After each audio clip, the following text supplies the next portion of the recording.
Assalamualaikum warahmatullahi wabarakatuh. Selamat pagi anak-anak, bagaimana kabarnya hari ini? Semoga tetap sehat ya.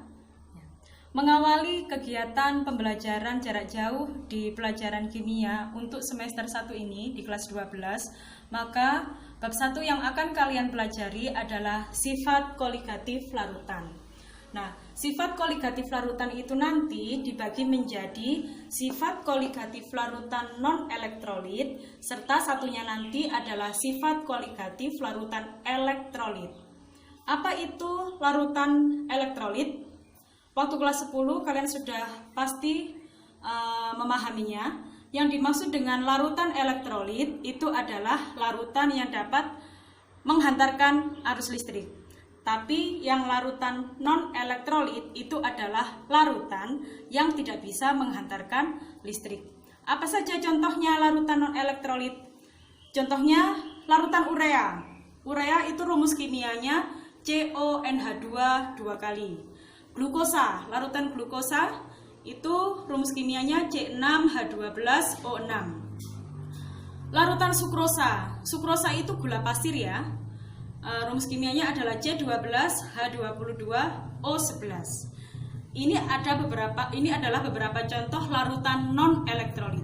Sebenarnya yang lain juga masih banyak, tapi yang sering keluar pada soal itu ada 3 larutan ini. Oke, sifat koligatif larutan sendiri selain dibagi menjadi non-elektrolit dan satunya nanti adalah elektrolit, sifat koligatif larutan sendiri itu ada 4 macam. Kita tidak membahasnya begitu saja ya, kita tidak membahasnya sekaligus, tetapi kita membahasnya satu persatu agar kalian paham. Yang pertama, sifat koligatif larutan itu adalah kenaikan titik didih. Lambangnya adalah delta TB. Kenapa kok enggak TD? Kan titik didih, Bu. Jadi B ini singkatan dari bahasa Inggris yang artinya mendidih. Jadi bahasa Inggrisnya mendidih itu adalah boil. Ya. Jadi titik didih itu lambangnya adalah delta TB, kenaikan titik didih. Kita menggunakan rumus. Jadi, kita menggunakan rumus ini, delta TB sama dengan M. M di sini bukan massa, melainkan molalitas. Dalam kimia M kecil itu molalitas dikalikan Kb. Molalitas sendiri itu rumusnya ini. Jadi ini adalah rumus untuk molalitas sendiri. G per MR dikali 1000 per P, Kb-nya mengikuti rumus yang atas. Kemudian rumus yang kedua, delta TB sama dengan TB dikurangi TB0. Keterangannya ini. Jadi M itu adalah molalitas, kemudian G ini adalah massa zat terlarut, ya. Kemudian P ini adalah massa zat pelarut. Terlarut sama pelarut apa bedanya? Beda. Kalau zat terlarut itu misalkan gini, larutan gula pasir. Larutan gula pasir itu terdiri dari gula dengan air. Gulanya itu adalah zat terlarut, airnya itu adalah zat pelarut. Bisa dipahami ya? Ya. Jadi saya ulangi, G adalah massa zat terlarut, P adalah massa zat pelarut. Satuannya sama-sama gram. Kb itu adalah tetapan kenaikan titik didih larutan. Karena tetapan, pasti nanti ada nilainya sendiri. Tb itu adalah titik didih larutan. Tb0, jadi ini dibaca Tb0 bukan Tb derajat. Tb0 itu adalah titik didih pelarut. Pelarut biasanya yang kita gunakan di sekitar kita itu kan air ya. Jadi saya tuliskan di sini Tb0-nya air itu adalah 100 derajat Celcius. Maksudnya adalah air itu kalau kita didihkan akan mendidih pada suhu 100 derajat Celcius. Dan air itu adalah sebagai pelarut. Gitu ya. Tapi kalau airnya nanti itu ditambahkan gula pasir atau zat terlarut yang lainnya, maka titik didihnya akan naik. Tidak 100 derajat Celcius, melainkan di atasnya 100 derajat Celcius. Karena ketambahan zat terlarut tadi. Makanya di sini judulnya itu adalah kenaikan titik didih larutan. Karena nanti setelah ditambahkan zat terlarut pada air, maka akan mengalami kenaikan titik didih. Itu ya. Kita ke contoh soal. Ada satu contoh soal, sebanyak 90 gram glukosa rumus kimianya C6H12O6 yang dilarutkan dalam 500 gram air. Kemudian hitunglah titik didih larutan glukosa yang terjadi. Jadi soal ini tuh ceritanya ada glukosa sebanyak 90 gram ya. Kita bayangkan ada 90 gram glukosa misalkan pada wadah gitu. Kemudian glukosa ini dimasukkan ke dalam air. Airnya sebanyak 500 gram. Airnya sebanyak 500 gram. Berarti sekitar 1 botol air mineral yang tanggung itu 500 gram. Gitu ya. Kemudian kalau air mendidih itu kan seperti yang saya bilang tadi, itu pasti mendidih pada suhu 100 derajat Celcius. Tapi karena ini airnya ditambahi dengan glukosanya dimasukkan ke dalam air, maka pasti nanti mendidihnya tidak 100 derajat Celcius, melainkan di atasnya. Kita buktikan ya. Apa saja yang diketahui pada soal ini? Yang diketahui pada soal ini adalah 90 gram glukosa sebagai zat terlarut. Maka massa zat terlarut itu adalah G. G sama dengan 90 gram. Kemudian dilarutkan dalam 500 gram air sebagai pelarut. Maka massa zat pelarut tadi itu lambangnya adalah P. Kita tuliskan P sama dengan 500 gram. Lanjut. KB-nya diketahui ya pada soal 0,52 karena tetapan jadi ada nilainya. Kemudian ini adalah AR. ARC 12, ARH1, ARO 16. Nanti kita cari MR-nya. Yang ditanyakan pada soal ini itu adalah titik didih larutan. Maka yang ditanyakan apanya? Yang delta TB-nya, yang TB-nya, ataukah TB0-nya?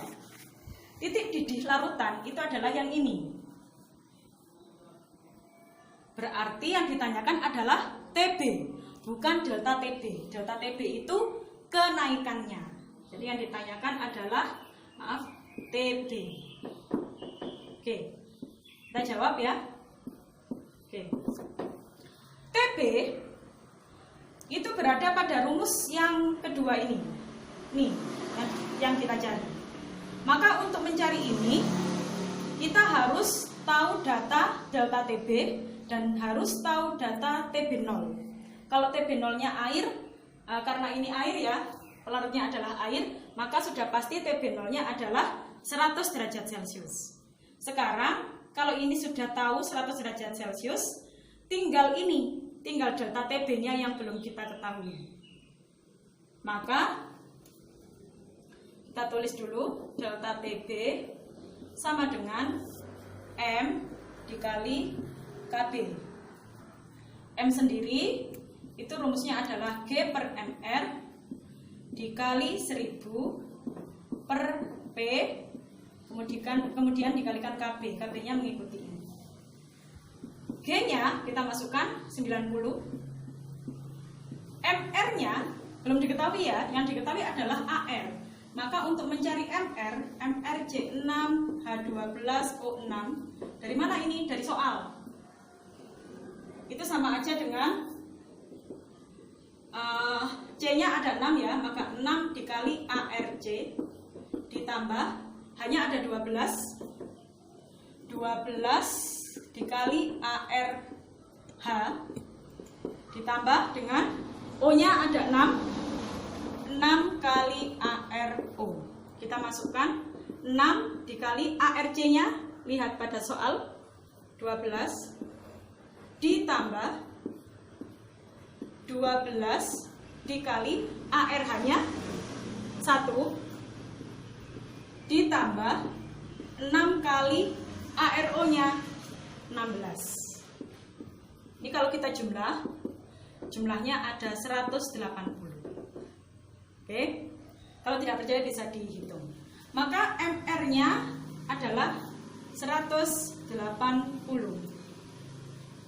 dikali 1000, mengikuti ya, per P. P-nya adalah 500 dikali KB. KB-nya 0,52. Oke, 90 dibagi 180 itu adalah 0,5. Gitu ya. Dikalikan 1000 dibagi 500, 2 dikali 0,52 sama dengan 0,5 kali 2 itu 1, ya kan, setengah kali 2 itu 1 dikali 0,52 sama dengan 0,52 derajat Celcius. Sudah selesai? Belum, karena ini masih delta TB. Yang ditanyakan adalah TB. Maka selanjutnya kita tuliskan rumus yang terakhir. Delta TB sama dengan TB dikurangi TB 0. Delta TB-nya 0,52. TB-nya yang dicari, kita tulis aja TB. TB 0 itu kalau ada 0 itu maksudnya pelarut. Karena ini pelarutnya adalah air, dan air mendidih pada suhu 100 derajat Celcius, maka ini kita tulis 100 derajat Celcius. Jadi TB sama dengan 100 ditambah 0,52. Ketemu 100,52 derajat Celcius. Jadi mengalami kenaikan. Kenaikannya adalah 0,52 derajat Celcius. Jadi berapa titik didihnya? Jadi 100,52. 100,52 itu kan berarti sudah di atasnya 100 derajat Celcius. Jadi demikianlah penjelasan tentang kenaikan titik didih larutan. Semoga bermanfaat. Assalamualaikum warahmatullahi wabarakatuh.